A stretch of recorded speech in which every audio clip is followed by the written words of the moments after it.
Hello everyone, Clayton here at etrailer.com, and today we'll be taking a look at, and I'll show you how to install Roadmaster Stoplight switch on our 2020 Jeep Gladiator. Our stoplight switch is going to be one of the key components in our flat towing setup. We have our tow bar, our base plate, our diode wiring, our supplemental braking system, and our safety chains.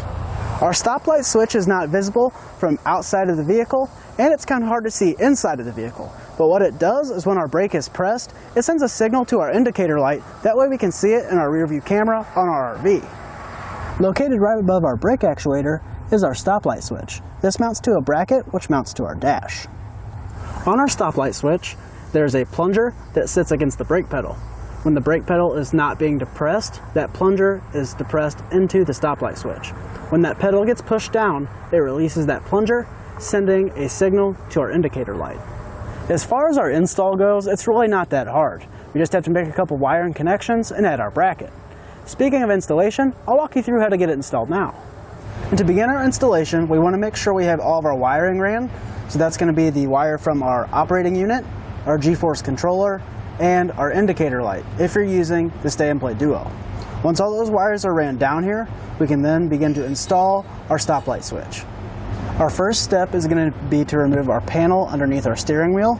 I always like to start at the top because these are the thinner portions. You don't want to hang the entire bracket off of that. As you can see, it popped out pretty easily. Now we can remove our screws down here and get our bracket installed. There's going to be two screws located right here and right here. This is going to use an 8mm socket. We can go ahead and take those off now.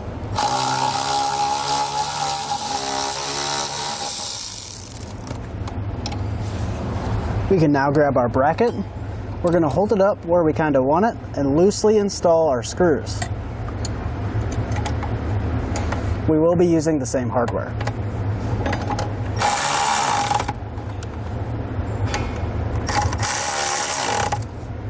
Once we have that semi-tight, we want to look at our brake pedal. There's a ridge here in the middle. We want to make sure we're not putting our stoplight switch button on there. We want to put it on a flat spot. So we'll slide our bracket over to where there's a flat spot. Right about there will do. And we'll go ahead and tighten these down the rest of the way.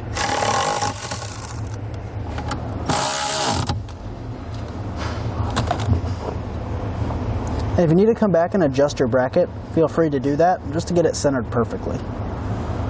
When we mount our switch, we want this button to be compressed.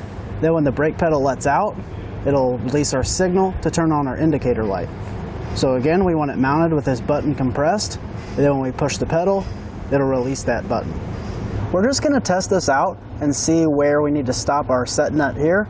I'm going to pull it back out and make our wiring connections just so we have a little bit more room. It does look like our bracket's pretty close to the pedal, so I'm going to start farther out and kind of get a good idea of where I'm going to set this back nut just to keep it compressed. Then I'll pull it back out, like I said, and make our connections. Our kit is going to include a green wire and a red wire. It doesn't matter which way you connect these on here, as long as they're both connected. We're going to strip these back and add some butt connectors. Give a good tug, make sure our connection's not going to go anywhere. I'm going to wrap this up with electrical tape. I'm going to do the same thing for our black wire.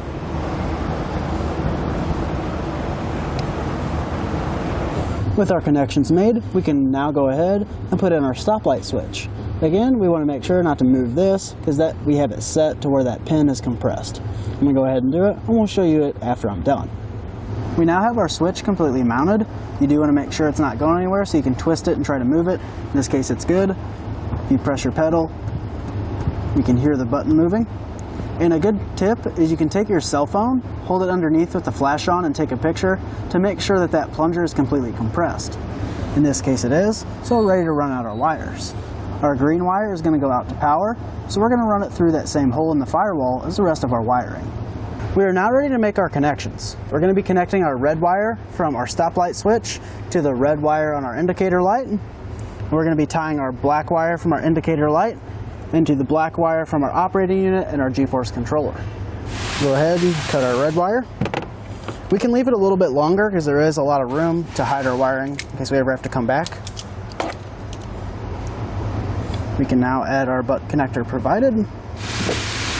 We can grab the red wire from our indicator light, put it into the other end of our butt connector and crimp it down as well. We need to extend our green wire so we have enough room to get it over to our battery. I'm going to use a butt connector and another wire. I'm just going to crimp this on here. And then I'm going to route this over with the red wire that we also ran to our battery for our braking system.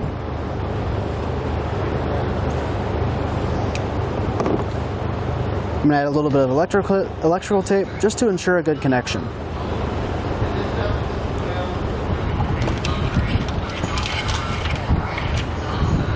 With our power wire ran over to our battery, we're now ready to cut our wire and add our fuse holder. We want to hold it down here and try to get the same distance as our other fuse holder. So I'm going to cut that wire right about here. You will have to buy a butt connector and a ring terminal to do this, as it is not included in our kit, but it is an option to hook it up to our battery instead of using a fuse. We can now add our butt connector to our wire. Now we can grab our fuse holder. We'll cut that right in the middle. Strip back both ends. One end will go to our butt connector and our other end will get a ring terminal. I was planning on using a blue ring terminal, but since this is 12 gauge, I am going to grab a yellow ring terminal just because the opening is a little bit bigger for our wire.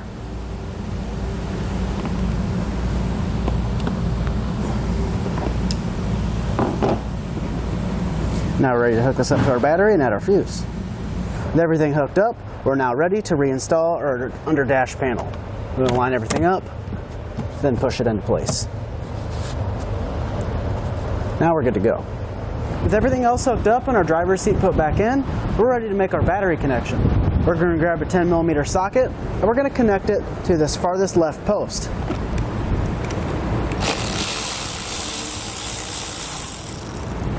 Take our nut off, slide on our fuse holders,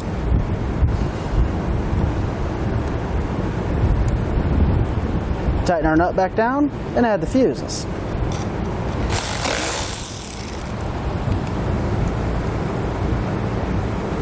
With our fuses added, we're now ready to test it out. With our vehicle in tow mode, we can go ahead and pull our breakaway switch and see if our indicator light comes on and if our brake pedal is being pushed. Go ahead and pull it now. I can hear the actuator and we can see that the light's turned on. So that's pretty much going to do it for a look at and installation of Roadmaster's stoplight switch on our 2020 Jeep Gladiator.